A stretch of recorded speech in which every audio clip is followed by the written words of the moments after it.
Hi guys, welcome back again to my channel. My name is Precious Diri. I'm a Lagos-based YouTuber. If you're new here, thank you so much for stopping by. I really do appreciate you. And if you're a returning subscriber, you're the real OG. Okay, so today's video is a sit down video, and like the topic already suggests, I'm sure that you already know or have an idea of what we're talking about today, right? Thank you so much for all the love you've been showing me in my previous videos. I really appreciate it, and I'm super pumped to keep giving you guys all the juicy contents and maybe inspirational, educational, interesting videos that you would want to see. You can also put in the comment section the kind of videos you would like me to do. But please, before you go on, if you're not subscribed yet, kindly do so, and let's jump straight into the video.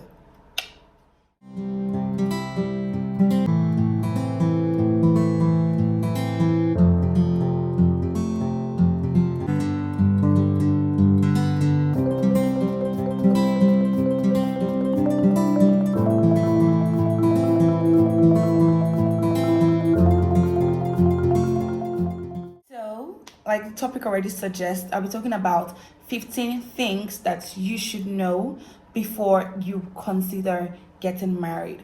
So, are you looking to get married pretty soon? Are you considering getting married? Are you on your way already to getting married? There are some things you need to know. But firstly, disclaimer please, these are all my own experiences and experiences I've gathered from people that I know or I've heard stories about. These are not the finality of how things should be. This is not me shoving my ideas down your throat or me insisting or saying that this is what it should be. I'm saying these are the things from my experience and people's experience that I've gathered, and this is how I see these things. This is what I think. So let's note that, right? So go on this journey with me as I take you through the 15 points that I have today. So the first one is your partner is not your ex.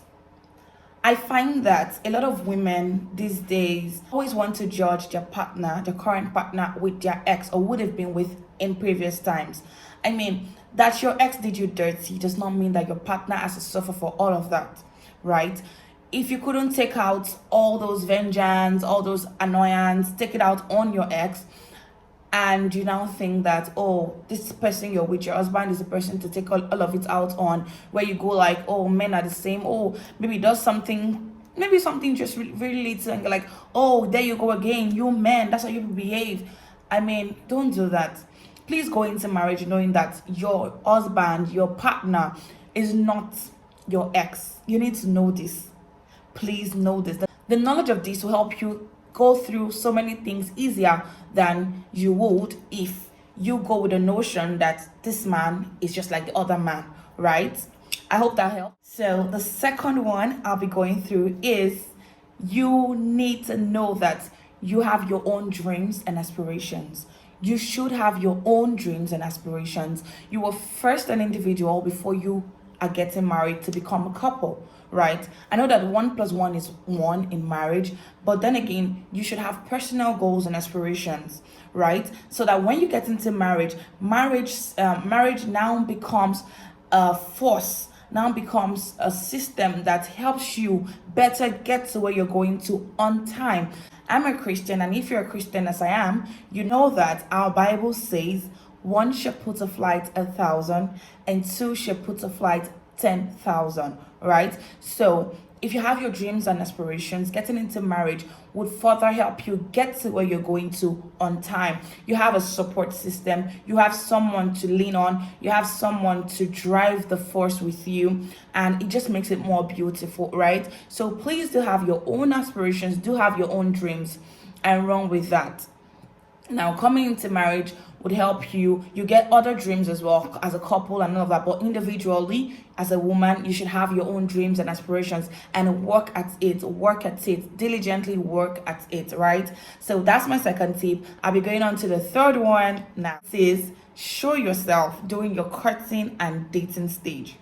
Okay, I think courting and dating is the same thing. Well, but show yourself during your dating stage. What do I mean by show yourself? Do not pretend to be who you're not.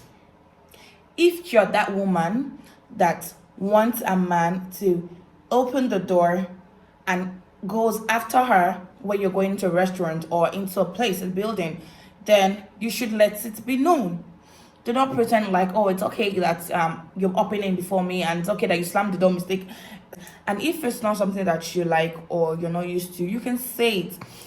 Don't pretend, please. Be yourself.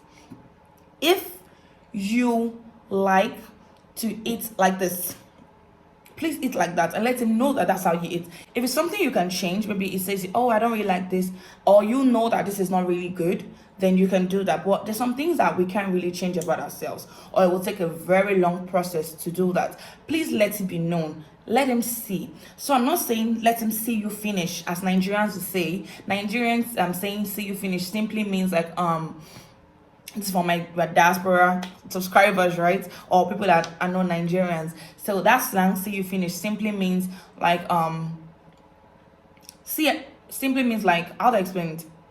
Like wash. Oh, wash is another slang. I'm sorry, guys. But see you finish simply means like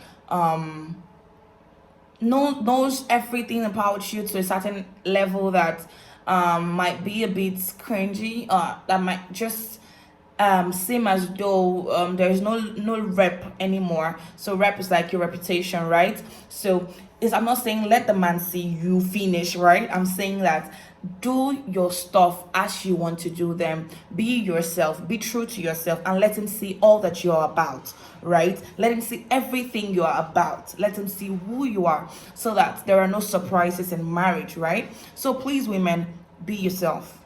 Be yourself. Be the best version of yourself in the presence of this man, so that he knows you. He truly knows you. You don't want to be making him marry a stranger, right? So please be yourself. So the fourth one I'll be talking about is do not start what you cannot finish. Do not start it. If you can't finish it, sis, do not even start. You know, why are you going about packing his clothes, his friends' clothes, his neighbors' clothes, all the people in the streets' clothes to wash? Why are you doing that? Why are you going on errands? Why are you cooking 5 soups, 3 stews, coconut rice, fried jollof rice, stocking up the fridge when you know you cannot finish it? If you're going to start that, be sure that that is your hobby. That's what you like to do. That's what you're called for. That's your purpose in life. You want to just be cooking, cleaning, sending money, running around for the friends. You want to be doing all of that, and that's okay. That's okay. That's who you are. But if you know you cannot continue it, don't even start. Now, I'm not saying don't do stuff when you feel like, oh, okay, I'm here with him and I can just cook something up. Of course you can do that. But when you now turn it to a daily chore, when you turn it to, that's how I'll be doing. When I come, they already know that she's going to mop, she's going to clean, she's going to wash, she's going to, I don't like washing machine, I like to wash my sis. I hope you can see this through. I hope you can see this through. So please, if you know you're not going to be doing it in a marriage, I'm not saying you're not going to be doing domestic stuff in a marriage. I'm saying that if you know you're not going to be doing, this is my hobby, this is what I've been called for, please do not start it.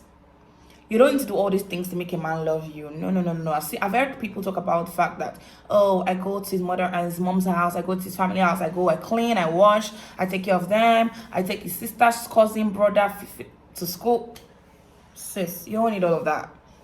Only if you can see it through to marriage, then I celebrate you. But if you cannot, please do not start. The next point I'll be taking you through is your past.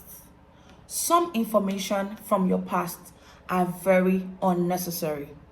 You do not have to talk about some form of information from your past. If there are life-threatening stuff that, oh, you should talk about, things that are really, really important and your partner, your husband needs to know, then that's okay. But if in your past, some 7, 8, 9, 10 years ago, you were dealing with like 7 sugar daddies, you were popping everywhere, you understand, and then you met Jesus along the way and Jesus saved your soul and you're now transformed, renewed and all of that, and there are no complications, I don't think that you have a business telling your husband that, oh, I was with 7 sugar daddies in my past life. I mean, it can know like the summary, it can know like the, well, So now that I'm talking about this, I feel like some people might come at me, but let me know in the comment section what you really think about this particular point. But in my sincere opinion, you have no business talking about some form of information from your past. It's quite unnecessary. I feel like there's some things that I'd rather left unsaid than said. Well, I've not had like sugar daddies from the past, like the instance I gave. So maybe I'm not in that space and I don't know how that will work. But I just feel like some form of information from your past are quite unnecessary. They're quite unnecessary. I feel like because we're all humans, being your husband or not, sometimes you'll be judged based on those things you've said that were quite unnecessary. So I don't know, like I said before, please let me know in the comment section what you think about this and your points on this. I'll be glad to see, read, and reply as much as I can and even learn from you all, right? So let's just move to the next one. Men are like babies with beards and baritone voice. I know. Don't come for me. I know. Really, men are like babies. You have no idea. So, but they will never agree. That's the thing. They will never agree. So the way that you pamper your baby, the way that your baby craves attention, craves your love, craves a lot of things, even that one you're thinking about where your baby craves that, that's how men crave that. Men crave all these things too. Men want all these things. They want to be babied, but there's a twist to that. They want you to do all of this, but with a seasoning of respect and regard. Now, not fear, but respect and regard. So I hope that that's clear enough. I think that's clear enough. So men are like babies. So you're not competing against your baby. You're not competing with your baby. You're not wanting to build a wall separate from your baby. You want to know what your baby needs. You want to cater to your baby's needs. You want to love your baby. You want to be there for your baby. So just ignore the beards and the baritone voices. These men are babies. Don't tell them I told you. Moving on to the next one. Sis, your slay is not for the outside world only. You can't be looking like this when you're going for an event and looking like this when you're home with your man. I know. I might have even been a victim of this at one point or the other because I know how the stress, you can just be so swamped, overwhelmed, business, career, children, husband, family, life, God, next phase, what's going on in my life kind of situation. And sometimes it just skips your mind to even look bang. I mean, I'm not saying you're going to look dirty, but I mean, some people even look dirty, but that's not the case. I'm saying just looking, not scruffy, but not so put together. So maybe your hair is just flying about the place. You're just wearing one very big abanaya skirt. Okay. Abanaya skirt is just something I'm saying. Like it's just oh my god, there's no way to explain abanaya. Sorry if you don't understand abanaya, I'm sorry.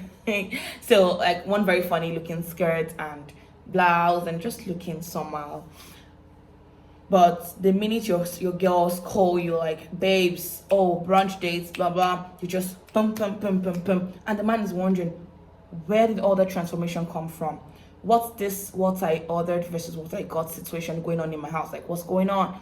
So please, ladies, the slay is not for only the outside world. The man also wants you to slay. You get that? You get that? My next point is your man is not your father. Stop expecting all the treatment your father gave you from your man. Now, your man will treat you right. That's why you even agree to be with that man, right? But do not always reference, oh, my father would have done this. Oh, my father would have done that. Oh, my father. It's not your dad. We understand that your daddy's girl. We get it. Daddy's little angel. We get it. But your man is not your dad. I mean, sis, you didn't get the memo that you changed your name from your dad's name to his name. It's not your dad. It's not your dad. It's not your dad. It's your husband. Right? Got that. The next point I'm talking about is quite important to me, and it's that third party in most cases are not the best option, right? I've learned the hard way about this, and I can tell you for a fact that third party, never a best option. The only way I can advise a third party is if this third party is someone fit enough to solve that problem for you. So it could be your pastor, it could be someone that you and your husband respect, it could be, but many times maybe not a family member, because most times they'll be biased. Do you understand? Not a friend, except that friend has earned it, right? And has the qualifications, has the rights, has earned that chance, that opportunity to be able to even speak in your situation. I hope that makes sense. All right, let's move to the next. So the next point I'll be talking about is those friends, that friend, do not deserve all the marriage gists. They don't deserve all the gist that is going on in your marriage. They don't need all those information. They don't need it. Stop it. Cut it. You don't need to be telling that friend, oh, it's so good in bed. She does not need it. You don't need to be telling that friend, oh, forget how he's handsome, but he snores a lot. No, sis. That friend doesn't need that. I'm even being it's so cringy. I'm talking about it. See, they don't need that information. You don't need to be telling your friend that, oh, it gives me 60K monthly for groceries. I don't need that information. Oh, he just got a new job and they're paying him this. Sis, stop it. Stop it. You don't need to. I feel like you don't need to give that information. You can talk about normal stuff. Oh, okay, well, we went somewhere, it's nice. I think you tried this place. Oh, but you don't. Your friend doesn't need to know that his mom is mad at the fact that he married you, and then you see those information are unnecessary. Your friend doesn't need to know that when the mom came, she insisted on sleeping in that room instead of cut it. You don't need all that information. There's some things that you can see. There's some that you should just leave. I feel like you should just leave. But if you feel otherwise, it's still okay. You can let me know in the comment section and why, and I'll be glad to learn from you. So let's take a pause.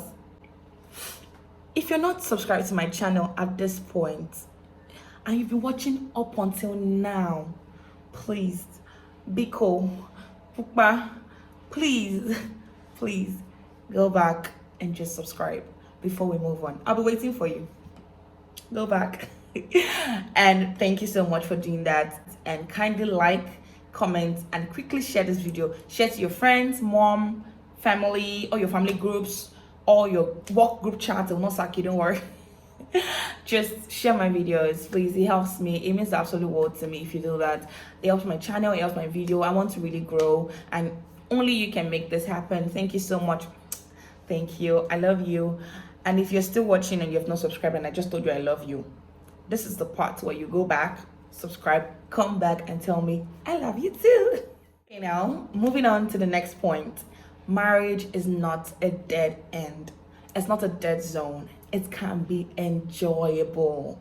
I'm sure that we know that the social media, the life we're in now, puts out marriage as a dead zone, as something that doesn't work, because every day you wake up and you're just in divorce here, cheating here, couples separating, and all of those stuff.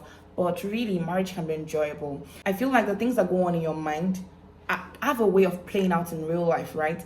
So I'm one of those that think that the way you see things, the way you think things through, are the ways work for you, right?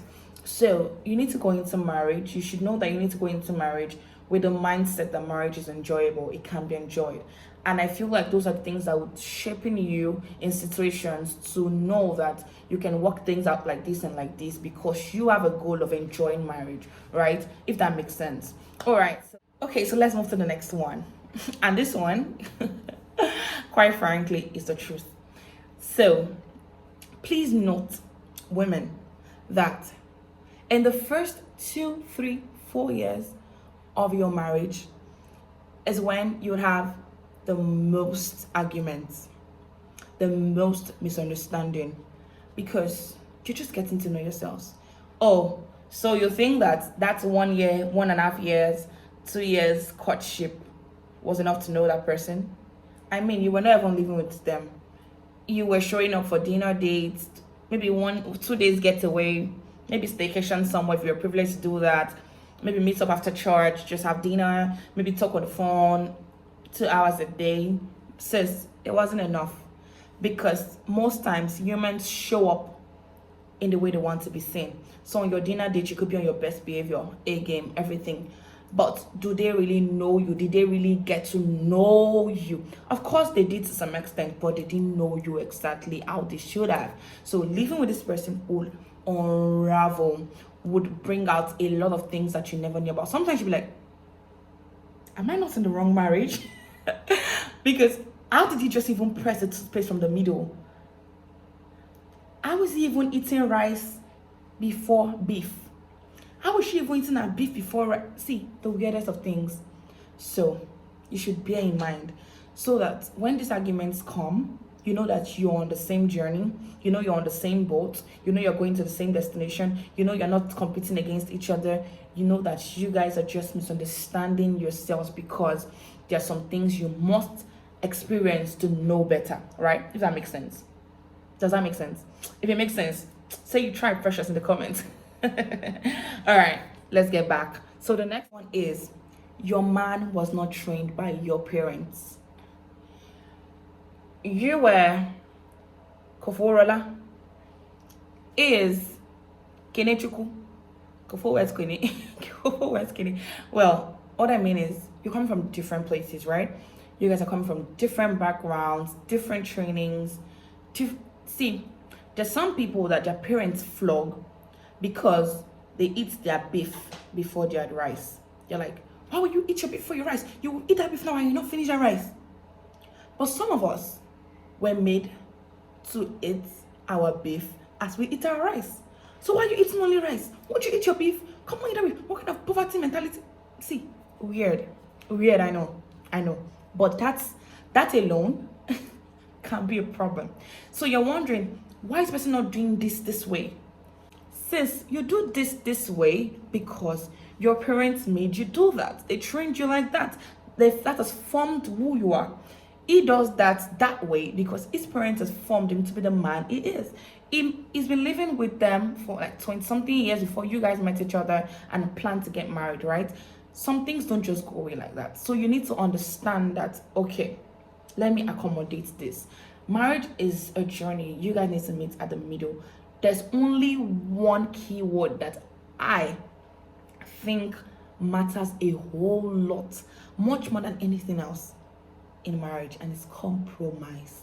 You need to meet at the middle. I'm not a marriage expert.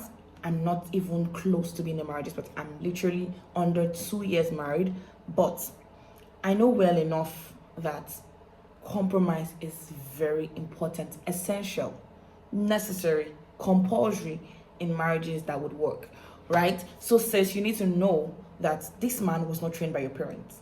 This man was not raised in the home you were raised, right? So the next one we're talking about, as funny as it might sound, is mother-in-laws are not always witches. Mother-in-laws are not always witches. Stop it, sis. Mother-in-laws can be amazing. In fact, in-laws in general can be amazing. You're gonna be someone's mother-in-law too. Are you a witch? So please go into marriage your mindset that your mother-in-law would love you, you would love her, everything will work. Just going with, I would love her irrespective. She's my mom.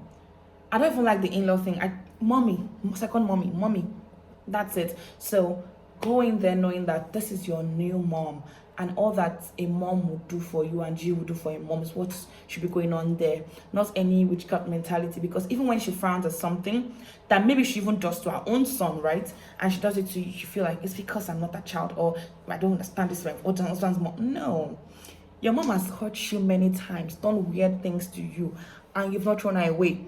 You've not called her a witch. Do you get that? That's it. And now the last one I'll be talking about. Sisters, women, come closer.